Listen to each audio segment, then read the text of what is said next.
Oh yeah, ladies and gentlemen, are you guys all ready? Are you ready? Because we got a fight on our hands. That's right, not just any ordinary fight. This is gonna be a big fight. Fight of the century, taking bets right here. Which fight's it going to be? I think we know which fight it's going to be. That's right. This fight is going to be No Face from Hayao Miyazaki's greatest movie ever, Spirited Away. I will argue that point until the end of time. Versus Steve Rogers, Captain America from the MCU. These two characters have absolutely nothing in common, which makes them prime candidates for the new series, completely unrelated Why Are You Doing This? Fight versus matches. Yes! Also, I guess Nami and Usopp are going to fight against Ulti and Page One. Maybe in the next chapter coming up, that's going to be their major fight for Onigashima. I guess we could talk about that in the intervening time. But I want to circle back to this No Face versus Captain America thing. I think there's potential here. You know, you might think No Face immediately because he's like a mystical kind of being from another dimension. But Captain America's got that damn shield. All right? We can see what he does with that shield. Alright, so anyway, so I'm really pumped for this. Nami and Usopp finally teaming up together. This has happened, like, occasionally throughout the story, but never in, like, a major serious fight that we're getting here. This is gonna be, understandable, this is gonna be Nami and Usopp going up against two members of the Tobi Roppo. Two of the Flying Six, the strongest headliners that exist in Kaido's force, okay? So this is not going to be, like, Usopp and Nami deal with crowd control, which seems to happen a lot. Like, during, the battle at Fishman Island, Nami didn't really fight any of the Fishman pirates directly. She was basically, along with Robin, she was basically there to deal with, like, the random riffraff, soldiers around. She does that a lot, actually. I kind of went back and checked all of their previous battles to see when was the last time we really got to see Usopp in, like, a 1v1 kind of battle. When was the last time we got to see Nami in a serious 1v1 battle? The results actually surprised me. Now, don't get me wrong, they've had plenty of battles, in the last few arcs. They always, like, Oda, whenever they're in an arc, he gives them something to do. It's not like, in a major battle, even if Usopp doesn't get a 1v1, he's still there for support fire and stuff like that. But yeah, basically what I'm saying is, when was the last time these characters fought against a major antagonist of the arc? When was the last time that happened? The last time that happened, that wasn't like a Straw Hat team up, like when all the Straw Hats teamed up to fight against Oars, or when they teamed up to fight against the PX4 at Sabaody. The last time that happened with Nami was when she fought Khalifa. She's had battles since then and stuff, but never, like, remember when Luffy and Nami teamed up to fight Cracker? Like, I was gonna count that, but then I'm like, well, a lot of that fight was kind of skipped, Like, a lot of the fight was just Nami off to the side, just doing the rain clouds, and then, softening up the crackers, and then Luffy ate the crackers, and then just wash, rinse, and repeat for, like, 10 hours, or however long that fight lasted. I wanted a good, serious, like, fight that Oda actually focused on, like, the full fight, okay? And the last time that happened with Nami, to my knowledge, when going back and looking through the records and everything, that was Khalifa. That was chapter 412. That was 579 chapters ago when Nami defeated Khalifa in a straight-up battle, okay? Usopp, you might even be surprised with Usopp. Usopp's only battle so far in Wano was when he went up against the guards at that station, at the guard tower place in the front of Onigashima. And also when he was approaching the front of Onigashima, he fired off that sleep star to kind of, like, knock out the guards. I'm not really counting the exchange they had with Big Mom. Do you really count that as a fight?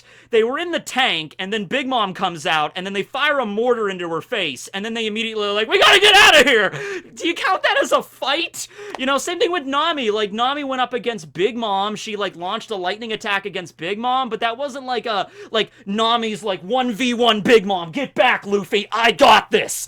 That wasn't anything like that. That was just, like, lightning bolt, and then it didn't really do anything to Big Mom, and it wasn't, like, a straight-up fight between them.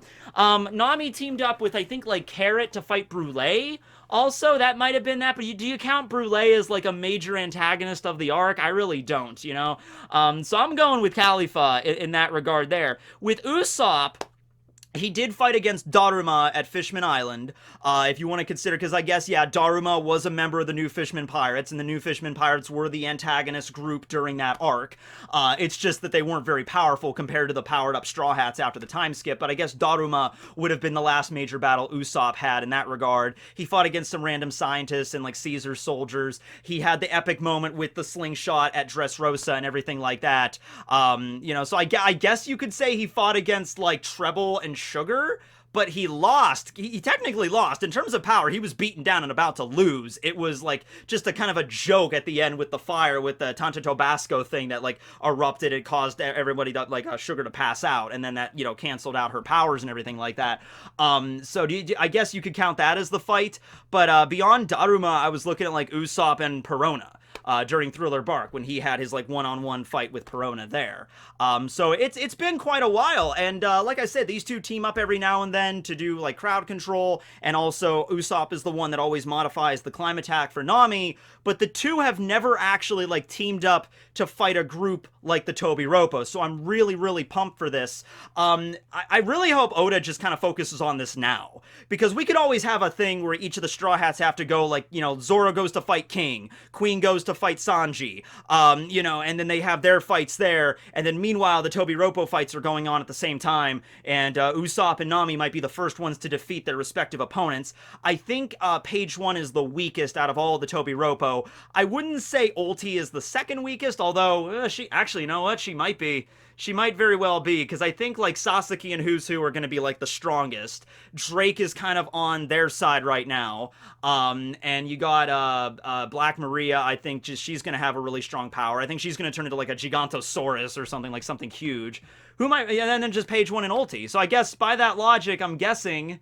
I'm not forgetting anybody. No, I'm not forgetting anybody. That's 6 people right there. I guess, yeah, Page One and Ulti might very well be the weakest out of the members of the Tobi Roppo, and I think they're the youngest as well. Page One is like 20 and Ulti is 22. We found out in the last SBS. Drake's in his 30s, Who's in 30s, as well as Sasaki. I think Black Maria is like 29. So yeah, I guess they would be the youngest, and I guess not necessarily doesn't make them the weakest, but we're gonna go along with that right now, I guess. Nami and Usopp, I did a video about, like, the Coward Trio, and including Chopper as well. And a lot of times in this story, we have Chopper teaming up with Usopp, like during the battle at Alabasta with Mr. Four and Miss Merry Christmas, and even a little bit during the battle at Fishman Island. It was Usopp that took out Daruma on his own, but Chopper was kind of there for a little bit there, using Horn Point to, like, dig through the tunnels and stuff. So Usopp Chopper kind of got some, helped out Usopp a little bit, but then the fight really just went for Usopp and Daruma, and then Chopper went off to fight against Dosen. Right. So that's how that went there. So it's cool to see those two team up, because they're a really good fighting pair there. They understand how each other's, like, tactics and everything, how it works, and they can work together to really pull it through. But as I said in the review, you got Nami's climb attack that Usopp, he didn't straight up make this one from scratch, because when Nami got back from Weatheria, she had her sorcery climb attack, which looked a lot like her original one. So her original climb attack was pretty much just like a staff that had like those little like holes in it that can like adjust and like disconnect and like reconnect in like different shapes and stuff, kind of like Tinker Toys if you ever played with those growing up. And she could do various like party tricks with that. And then later Usopp upgraded it to the perfect climb attack using dials. They had the little spheres on them, and that's the version that she had when she went to Weatheria. She got back from Weatheria, and it seemed like her staff was back to the original form, and it was called the Sorcery Climb Attack. I'm assuming what she did, because she was on a sky island, and she was with the wizards of Weatheria, they would obviously know about dials and stuff. Wouldn't it be interesting if they saw Nami's climb attack, the perfect climb attack with the heat dials and like lightning dials and everything in there,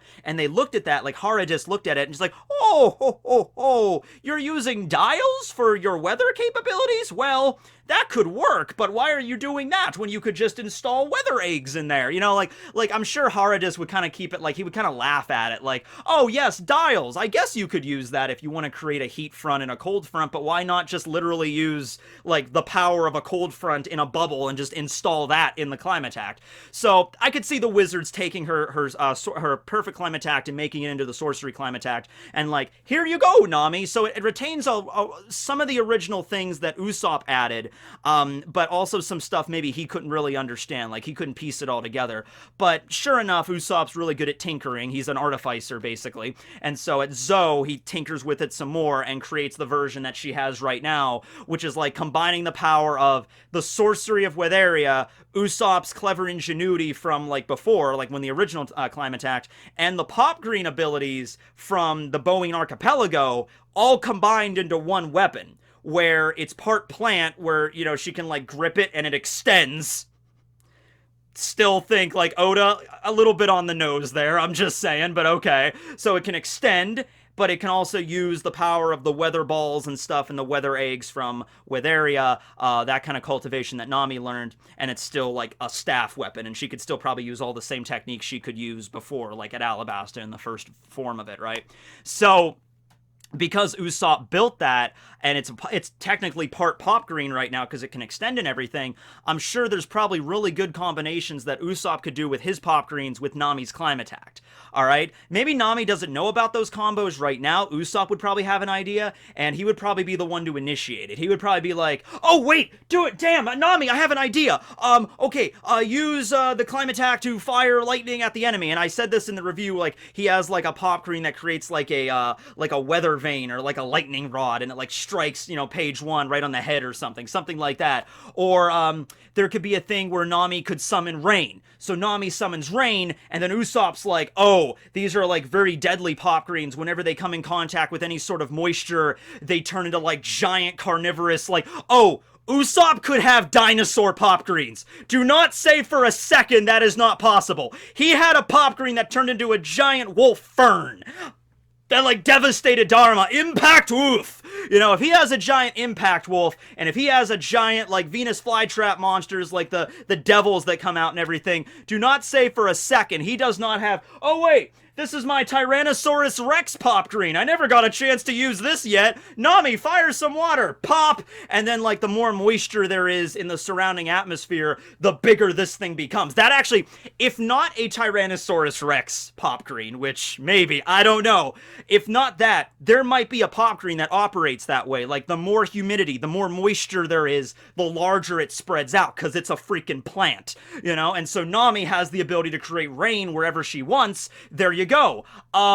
You know, it might be like Nami has to create a certain like temperature in the area because Onigashima is very cold. It's in like this winter kind of climate. Well, what if Usopp has like a tropical plant? Like, Nami, use your powers to like increase the pressure and the humidity and whatever, the heat. And so she creates like a giant heat orb that like covers the entire battlefield, kind of like Law's room, except it's like a heat orb, and all of a sudden like Ulti and Page One are like, it's really hot here. Oh, it's so humid. It's like, yeah, it's like 90% humidity. The perfect growth circumstances for this Pop Green. Pop! And then it explodes into like this giant tropical plant that just like turns the ground into like marsh or swamp and like drags them down or something. Like, that would be really cool. There's some options here. There's some possibilities here because Usopp literally uses plants and Nami has the ability to control the weather, so she could set the conditions for any sort of things for plants to grow.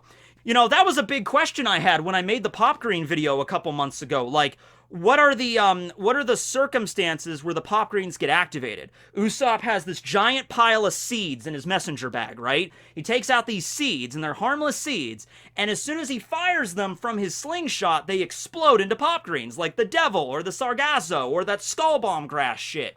You could say it's the impact. It's like the speed it travels, or when it comes into impact with something.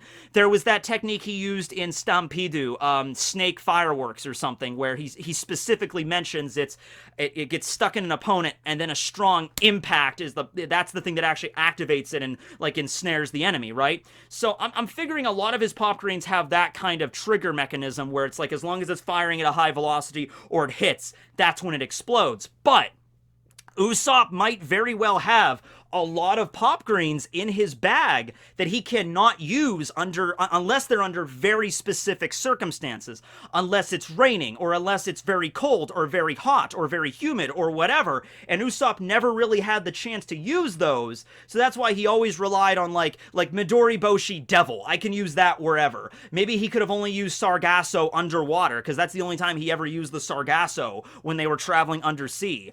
You know, like the Skull Bomb grass he could use wherever. whatever. But in this one particular instance, he's like, oh man, I have all these things I can't use, but I have Nami now, so I can make this work. I also threw out the idea that maybe Usopp is always tinkering with stuff. He's always messing around with stuff. And he's been in Wano for a couple of weeks while Nami and Luffy and Brook and everybody were gallivanting around Totland, right? So Usopp makes the 4th version of the Climb Attack, the orange extendy one that she has right now, that she keeps in her boobs for safekeeping, right? So he worked on that and gave it to her at Zou. And then Usopp goes at Wano. And while they were at Wano, they had their respective missions. Like, they had to seep into the culture of Wano, they had to lay low, don't do anything crazy yet, and just kind of, like, meet the people that are the Kozuki clan followers, and, like, learn about the culture and the people. And so Usopp set himself up as a toad oil salesman in town. You know, he had his katana and his mighty toad, Gama Pyonosuke on his head, and he would try to sell this, this toad oil to everybody, okay? But Usopp. Usopp is the kind of guy, whenever he goes to a new island, he's always looking around for the new gadget thing. In Skypiea, it was, oh, wow, we have freaking dials now. We can incorporate those things. And then the Boeing Archipelago, man, pop greens, I can incorporate those things in the Climb Attack. All that stuff. Now, Wano is not technologically advanced or anything like that, but they're probably going to have maybe a few things in the country that don't exist anywhere else. Case in point, Sea Prism Stone is mined there. I threw out the idea a while back that maybe Frankie could have some kind of upgrade with Sea Prism Stone. Like, he could fire Sea Prism Stone bullets out of his arm or something like that, right? Oh, by the way, minor caveat to that. I always forget this, and it seems like a lot of people forget this. In the last review, I mentioned that Sea Prism Stone bullets, they've never really been shown in the canon of the manga, and that's not true. Madillo Man used them during the battle at the Sumo Inferno. That might have just been an anime-only thing. I don't think it was, though. I think it was manga as well. It was included there. It's just that, man, I was always waiting for someone to use Sea Prism Stone bullets in this story, and it's this guy that ends up the one that actually reveals them. Like, really? It's Armadillo Man. Like, I like armadillos. I do. Armadillo versus a barracuda. Fights that make no sense versus battle. Go! How would it even... Well, does it take place on land or an ocean? That's up for you to decide. But I like armadillos, but it's like, Armadillo Man. I'm Armadillo Man. I have Sea Prism Stone bullets. So it's like, okay, all right, but whatever. Anyway, I thought Sea Prism was going to be the upgrade to Frankie, but Usopp spent a few weeks in Wano wandering around. It's not impossible. Usopp might have gotten his hands on some Sea Prism. It's not impossible. And if that's the case, he can combine Sea Prism with his Pop Greens, with Nami's Climb Attack. They might actually be able to win this.